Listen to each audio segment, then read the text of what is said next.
நானும் ரொம்ப நாளா ஒருத்தரை பார்த்துட்டு தான் இருக்கிறேன். இவரை எப்படா செய்யலாம்னு பார்த்தா இப்ப செஞ்சு விட்டுலாம். பிரைவேட் அக்கௌண்ட் எதுக்குடா உனக்கு?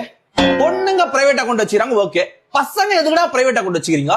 கேட்டா ஃபாலோவர்ஸ் ஏறுமா, அது ஏறுமா. இவர் பண்ற அல்லு சில்லு வேலை எல்லாம் பண்றதுக்கு, சித்து விளையாட்டு எல்லாம் விளையாடுறதுக்கு ஒரு பிரைவேட் அக்கௌண்ட் மாட்டிக்கின பேர். என்னத்துக்கு பிரைவேட் அக்கௌண்ட் வச்சுன்னு உனக்கு? எதுக்கு பிரைவேட் அக்கௌண்ட்? பிரைவேட் அக்கௌண்ட்லயே க்ளோஸ் ஸ்டோரி போடுற, அது பப்ளிக் அக்கௌண்ட்லயே போட வேண்டியதுனே.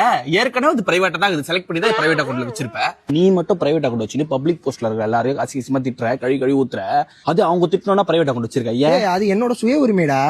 உரிமை அசிங்கமா கேட்பேன் நானு. அதுல வேற இந்த டிபி வேற ஹெல்மெட் போட்டு தான் இவர் எடுப்பாரு. இவரு மூஞ்சி வெளியே தெரியக்கூடாது இவருக்கு. இந்த ரீல்ஸ் போடுற கோயந்தங்க என்ன பண்றாங்கன்னா, பப்ளிக் அக்கௌண்ட் வச்சுக்கிறானுங்க, பிரைவேட் அக்கௌண்ட் வச்சுக்கிறானுங்க. பப்ளிக் ப்ரொஃபைல்ல நிறைய பேச முடியாது சொல்லிட்டு என்ன பண்றானுங்க, அந்த பிரைவேட் அக்கௌண்ட் இருக்கவா நம்ம அங்க சாட் பண்ணலாம்னு சொல்லிட்டு பப்ளிக் அக்கௌண்ட்ல ரீல்ஸ் போட்டோஸ் புட்டிங், அதுல லைக் பண்ற மேமோலாம் தூக்கிட்டு போயிட்டு பிரைவேட் அக்கௌண்ட்ல சாட்டிங், அதுக்கப்புறம் டேட்டிங், அந்த டேட்டிங் அப்புறம் எங்கன்னா ஒரு புதர்ல போயிட்டு மேட்டிங் முடிஞ்ச உடனே இவங்க ஓன் கேர்ள் ஃபிரெண்ட் கூட மாட்டிங்.